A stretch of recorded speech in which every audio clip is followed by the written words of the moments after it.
Have you found yourself recently stressed out, exhausted, or maybe even hopeless when it comes to thinking about and making decisions with your money?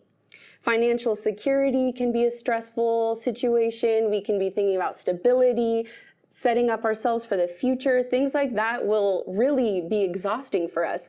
But maybe God wants to free us from this burden when it comes to our finances. In Matthew chapter 6, verses 1 through 4, God instructs us in how he wants us to handle our money and what obedience looks like when we listen to his instruction and what is for us on the other side. Jesus teaches us that we must give to the needy, and for those who do this in a way that honors God, will receive a greater gift from our Father in heaven. What does it look like then to give in a way that honors God? In the Bible, it says we shouldn't do this as hypocrites do, but when you give to someone in need, don't let your left hand know what your right is doing. Give your gifts in private, and your Father who sees everything will reward you. This battle we're fighting for financial security, for success, for stability. It's not at all the life that God intended for us to live. Although it's honorable and right to take care of the people around you that you love, God has a whole bunch of people out there that he loves and he wants to take care of through you. Verse 4 says, your Father who sees everything will reward you. God sees you right now.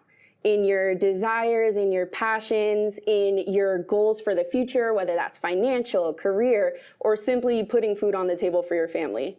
You may have heard this phrase before about picking up your cross in the Bible. That comes from a passage in Matthew 16 where Jesus is having a conversation with his disciples, and he also says, he asks them this question: what good is it to gain the whole world but to lose your soul?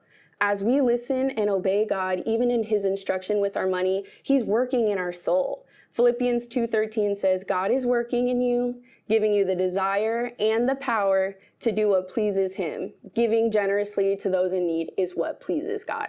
So God's not asking us to do something that he won't make possible. He's not even asking us to do something that he will not undoubtedly bless in our lives. When we're confident in God's provision, it frees us to no longer hoard what he's given us, but instead to give it out generously. This is something that I've experienced in my life, God providing for me in my obedience to his instruction, but also being a recipient of the generosity of his children in my life. So this is not something I'm trying to sell you or convince you of, but something that our Father in heaven promises us. My name is Maddie, and thank you for listening to this short sermon.